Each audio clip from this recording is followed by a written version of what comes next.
Hey, namaste. So, topic for today's discussion is dental floss. हाँ तो friends, dental floss क्या है?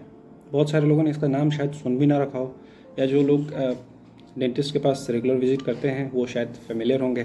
खैर, जहाँ तक ओरल हाइजीन या फिर डेंटल हाइजीन या फिर गम के हाइजीन के बारे में क्वेश्चन है, स्कूल लेवल एजुकेशन हो या हमारे होम बेस्ड अवेयरनेस जो हमारे पेरेंट्स के थ्रू स्कूलिंग होती है, या फिर जो एल्डर्स होते हैं वो हमको इतना ही सिखाते हैं कि आपको अगर आपके अपने दांत अच्छे रखने हैं, उनमें सॉरी उसमें कीड़ा ना लगे, so in that case you have to do regular tooth brushing. But सच्चाई वैसी नहीं है। केवल टूथ ब्रश करने से आपके एटलीस्ट 30% दांत इंटरडेंटल एरियाज या दांत का वैसा एरिया जो दो दांत के बीच का होता है, वहाँ पे हाइजीन अटेंड नहीं कर सकते। So if you are thinking about कि मैंने अब तक बहुत अच्छा किया है, so your score is basically about thinking -30%। So tension तो है, but let's find the solution. जैसा कि मैंने आपको बताया कि आप ये वाला जो एरिया है, पूरा ये बाहर का जो एरिया है, ये दांत के बीच का एरिया है, वो तो आप ब्रश से साफ़ कर सकते हो। दांत के ऊपर का एरिया साफ़ कर सकते हो। बट व्हाट अबाउट दिस, ये दो दांत के बीच का एरिया, ये भीतर वाला एरिया, या ये दो दांत के बीच का एरिया, ये आप टूथ ब्रश से तो ऐसे से नहीं कर सकते। चलो देखते हैं क्या ऐसा पॉसिबल है। इन दैट केस ब्रश को कितना भी प्रेशर से घुसाएं, ये अंदर नहीं घुसता है। ठीक है। So in that case you need something like call dental floss. अब देखो, ये डेंटल फ्लॉस है होल्डर के साथ। अब इस केस पे अगर मैं इसको साफ़ करना चाहूँ तो ये इजीली अंदर जा रहा है, और थोड़ा सा मोशन किया तो ये क्लीन भी कर देगा इसको। ठीक है, ये है। सो लेट्स बिगिन कि डेंटल फ्लॉस क्या है। डेंटल फ्लॉस बेसिकली, आप सिंपल लहजे में बात करें तो या तो एक थ्रेड है या थ्रेड का एक समूह है, जो कि दो दांत के बीच का एरिया, या तो दो नेचुरल दांत हो या एक नेचुरल उसके बगल में सॉरी फिक्स्ड कोई दांत आपने लगा रखा हो या एफपीडी लगा रखी है, जैसे ये केस है। अब ये इन्होंने 2 यूनिट फिक्स्ड क्राउन लगा रखा है, इसके बगल में ये नेचुरल दांत है। तो ये जो पोर्शन बनता है, ये जो एरिया बनता है, इसको अगर क्लीन करना हो तो इस केस में भी आप नॉर्मल टूथब्रश से यहाँ पे हाइजीन अटेंड नहीं कर सकते हैं। ये केस हो, या फिर मैं आपको और बता दूँ, या आपने एफपीडी यहाँ लगा रखा है, ठीक है, और ये जो एरिया है यहाँ पे आप क्लीन नहीं कर सकते, ये सो इन सारे केसेस में अगर आप नॉर्मल टूथब्रशिंग के भरोसे रहोगे तो ये एरिया उतना क्लीन हुआ नहीं, वहाँ पे खाना फंसेगा, ब्लैक बनेगा, और उसके बाद क्या होगा, इन नियर फ्यूचर जाके वहाँ पे सेकेंडरी केरीज हो सकती है। जो वहाँ का गम है, इन्फ्लेमेशन के कारण वहाँ जिंजिवाइटिस हो सकती है, फिर वो फर्दर पेरियोडोंटाइटिस में प्रोग्रेस हो सकता है, और अल्टीमेटली आपका केरीज भी होगा, टूथ लॉस भी होगा, दांत हिलने भी लगेगा। तो अल्टीमेटली आपने किया सब कुछ, बट आपका रिजल्ट वैसा ऑब्टेन नहीं हुआ। तो टूथ ब्रशिंग के साथ साथ डेंटल फ्लॉस उतना ही ज़रूरी है, इसके साथ साथ माउथ वॉश का भी रोल है। सो हाइजीन में ये सबका थोड़ा थोड़ा कंट्रीब्यूशन मान के चलते हैं। अब फ्लॉस में डिस्कशन के हिसाब से अगला पैटर्न ऑफ फ्लॉस देख लेते हैं। एक नॉर्मल थ्रेड फ्लॉस आता है जो कि ओटीसी है। अभी सिंपल काउंटर वगैरह पे, मेडिकल काउंटर पे आपको इजीली मिल जाएगा। वो कुछ नहीं होता है, मल्टीफिलामेंटस थ्रेड होता है, नाइलॉन का ही बना होता है, और वो सिंपल उसको तोड़ो, जैसे मैं आपको दिखाऊँ कैसे। सिंपल इसको ऐसा कुछ पैटर्न आता है, ठीक है। इसको ऐसे निकाला, थोड़ा सा पार्ट तोड़ा, 2 उंगलियों में फंसा लो दोनों साइड से, लगभग कहते हैं ऐसे लिटरेचर बेस्ड 15 से 18 इंच। ये सॉरी मैंने खुद पे बता दिया, बट ये ऐसे करके यूज़ करते हैं। अब इसको अब हटा देते हैं। सो यही है फ्लॉसिंग। अब इसके बारे में, टाइप ऑफ फ्लॉस के बारे में बात करें तो जैसा मैंने बताया, पहला डिस्कशन किया है, that is thread floss. Next is waxed and unwaxed floss. Wax floss कुछ नहीं है, जो ये आपका मैंने बताया ना, ये जो आपका थ्रेड है, ये है, इसके ऊपर एक स्लाइमी सी या चिकनी सी एक कोटिंग होती है। तो इसके कारण फ़ायदा क्या होगा, ये कहीं भी टाइट स्पेस में ये आसानी से घुस जाएगा। सो वैक्स्ड जो भी डेंटल फ्लॉस होगा उसका ये फ़ायदा होता है कि आप टाइट कॉन्टैक्ट है, बहुत सारे दांत में क्राउडिंग है, आगे पीछे हैं, तो उसमें आप इसको यूज़ कर सकते हो वैक्स्ड का। अनवैक्स्ड क्या है? Unwaxed basically near about 35 filaments nylon के एक साथ इकट्ठे किए रहते हैं या आपस में उलझे रहते हैं। अब उसको जैसे हमने यूज़ किया तो जैसे ही वो मॉइस्चर उसके कांटेक्ट में आएगा या इंटरडेंटल एरिया में जाएगा, वो वहाँ पे सब कॉइल्स धीरे धीरे रिलीज होते हैं उसके, तो वो फैल जाता है वहाँ पे। इस कारण से वहाँ जो प्लैक है या जो एसिड बना रखा है बैक्टीरिया ने या फिर और कुछ खाने का अंश है वहाँ पे, तो वो उसमें इंटरवाइंड हो जाता है, उलझ जाता है और वो इजीली उस एरिया को साफ कर देता है। तो एफिशिएंसी वाइज वैक्स्ड फ्लॉस से ज़्यादा अनवैक्स्ड फ्लॉस को प्रेफर करना चाहिए। नेक्स्ट क्वेश्चन है, नेक्स्ट टाइप ऑफ फ्लॉस है टेप का फॉर्म में। जैसे दो दांत के बीच का स्पेस मान लो अगर बहुत ज़्यादा है, नॉर्मल से ज़्यादा, जैसे देख लो ये अच्छा खासा स्पेस है, तो इसमें आप डेंटल टेप का यूज़ कर सकते हो, ठीक है। फिर नेक्स्ट आता है सुपर फ्लॉस।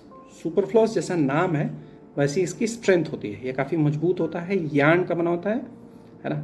तो इसको हम लोग जैसे ब्रेसेस वगैरह यूज़ करते हैं, जो दांत को सीधा करने के लिए हम लोगों ने जो पिन लगाया होता है, जो हर दांत पे चिपका रखे होते हैं, उस केस में अगर फ्लॉस करना हो, नॉर्मल फ्लॉस वहाँ पे रफ सरफेस में आसानी से फंस के कट जाता है, तो उसमें सुपर फ्लॉस बेनिफिशियल है। या फिर जो रफ फिक्स पार्शियल डेंचर बना रखे हैं, एफपीडी जो होता है, अगर ये वाला पैटर्न इसका एंड काफ़ी रफ हो, मेटल का बना हो दोनों साइड, तो उसमें हम लोग सुपर फ्लॉस यूज़ करना चाहिए। फिर आता है पीटीएफई फ्लॉस, इसका पॉलीटेट्रा फ्लोरोइथाइलिन फ्लॉस बोलते हैं।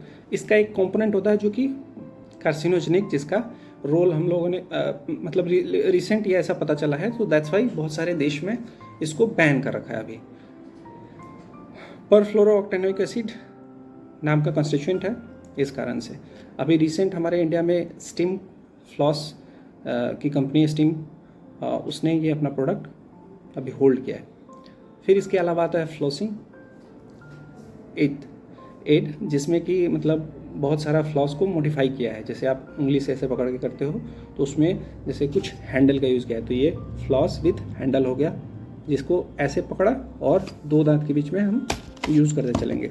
जैसे सपोज दैट ये केस है, तो दो दांत के बीच में ऐसे पुश किया, तो कुछ नहीं है, इसको यूज़ करने में आसानी होती है, दो दांत के बीच में ईजिली घुसा सकते हैं और जल्दी कर लिया, फिर इसको वॉश करके हम लोग रख लेते हैं। फिर आता है फ्लॉस विथ होल्डर। फिर एक आता है वाइब्रेटिंग फ्लॉस। जैसे ये डिवाइस है, अब इसमें जो फ्लॉस होता है वो एक डिस्पोजेबल कंपोनेंट के रूप में होता है, थोड़ा स्टिफ होता है, उसको यहाँ पे लगाया और दो दांत के बीच की में लगा के, ये बैटरी ऑपरेटेड होता है, इसको ऑन कर दिया तो वाइब्रेट करना शुरू हो जाएगा, तो वो पूरा दो दांत के बीच का एरिया क्लीन कर देता है, साथ ही साथ गम को भी पार्शियल मसाज देता है। इसके अलावा एक मॉडिफिकेशन है वाटर फ्लॉसर के फॉर्म में। वाटर फ्लॉसर कुछ नहीं है, बैटरी ऑपरेटेड डिवाइस है, जिसमें कि आपने या तो माउथ वॉश रखा है या प्लेन वाटर रखा है, जिसको काफ़ी मतलब पतली सी फुहार आएगी, बट वो बहुत उसका क्लीनिंग एफिशिएंसी काफ़ी ज़्यादा होता है। तो खाना खाने के बाद दो दांत के बीच वाले एरिया पर हल्का हल्का मूव कराते हैं, तो वो बिल्कुल उसको क्लीन करते जाता है। खास करके ओल्ड एज पेशेंट्स हैं या फिर आपको वैसे पेशेंट जिनका न्यूरोमस्कुलर कोऑर्डिनेशन काफ़ी कम है, पाल्सीज वगैरह हैं, या फिर जो अपना केयर खुद नहीं कर सकते हैं, तो उन सब में इनका ज़्यादा वाटर फ्लॉस का यूज़ ज़्यादा देखने को मिलेगा। अब है कि कौन कौन सी कंपनियां हैं इंडिया में जो फ्लॉस वगैरह बनाती है। जैसे मैंने आपको दिखाया, ये स्टीम फ्लॉस है, स्टीम नाम की कंपनी है। ये वैसे ही यहाँ पे आपको कोलगेट मिल जाएगा, या ICPA करके उसका यूनिफ्लॉस वगैरह है, या इसके अलावा ओरल बी भी है, थर्मोसील है, गब करके है। तो काफ़ी सारे ब्रांड्स हैं, डिपेंड करता है कि आपकी चॉइस कौन सी है और आपको किस टाइप का आपके डेंटिस्ट ने सजेस्ट किया हुआ है। बट एवरेज फ्लॉस के लिए आप कोई सा भी एक फ्लॉस लेके ट्राई कर सकते हो। बेस्ट होगा अगर आपका दो दांत के बीच का एरिया काफ़ी टाइट है तो वैक्स्ड लेने की कोशिश कीजिए, या अगर आपका अपोजिट है तो फिर उसमें अनवैक्स्ड लेना चाहिए मेरे समझ से। और वाटर फ्लॉस आप हर कोई कर सकता है। सुपर फ्लॉस वगैरह जिनको ज़रूरत है, ब्रेसेस वगैरह है, तो वही लें। तो होपफुल हूँ मैं कि आपको ये समझ में आया फ्लॉस का कंसेप्ट, फ्लॉस का सिग्निफिकेंस और कैसे करते हैं। मैं फिर से इसको रिपीट करता हूँ। जैसे आपने फ्लॉस तोड़ा, देखा, एक लूप इधर एक लूप इधर, ये बिल्कुल टाइट हो गया। अब कोई सा भी आप 2 दांत ले लो, 2 दांत के बीच का एरिया शुरू में आईने के सामने जाके इसको ऐसे मूव करोगे, बीच में एंटर करता चला जाएगा। गया, एक बार घुमाया निकल गया, गया एक बार घुमाओ निकलेगा ऐसे। तो कहानी इतनी सी है, लेकिन इसका सिग्निफिकेंस केवल इतना सा नहीं है, ये 30% बोनस है। सो आज से ही स्टार्ट कीजिए फ्लॉस करना, और इसका फ़र्क भी आप काफ़ी महसूस करेंगे। कई बार सब कुछ हाइजीन रखने के बाद भी एक हल्की सी ना हेलिटोसिस या बदबू, या मैं प्रैक्टिस वाइज कहूँ तो मैक्सिमम पेशेंट्स जो केडीज़ को लेकर कंप्लेन जिनका रहता है, वो 2 दांत के बीच के एरिया से ही स्टार्ट होता है। तो अगर आप इतना अवेयर रहोगे तो हो सकता है आपके फ्यूचर में कोई भी दांत खराब ना हो, या फिर आपका 2 दांत के बीच में पॉकेट बनना हो ही ना। तो इट्स बेटर कि समझदार बने, आज से ही प्रैक्टिस करेंगे फ्लॉस की। सो आप उम्मीद करता हूँ कि आपको ये टॉपिक और डिस्कशन समझ में आया, और कोई भी क्वेरीज है इस कंसर्न टॉपिक से रिलेटेड तो प्लीज़ मुझे बताइए। Thank you so much, have a nice day.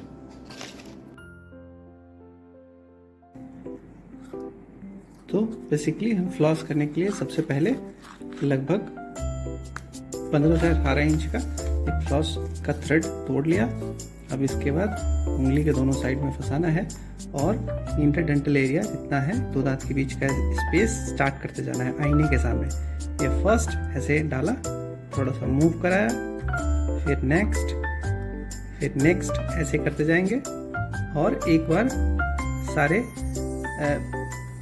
अपर वाले को कर लिया, और नेक्स्ट लोअर को करते चलेंगे। 2 दांत के बीच से शुरू करते हुए ये करते जाएंगे। यही है आपके फ्लॉस करने का तरीका। अब आप इसमें देख सकते हैं ये आपके खाने का डेब्री या फूड पार्टिकल कितना इजीली अटैच होते जाता है, और ये फैल भी रहा है। मल्टीफिलामेंटस होने का ये फ़ायदा है। So happy flossing, thank you.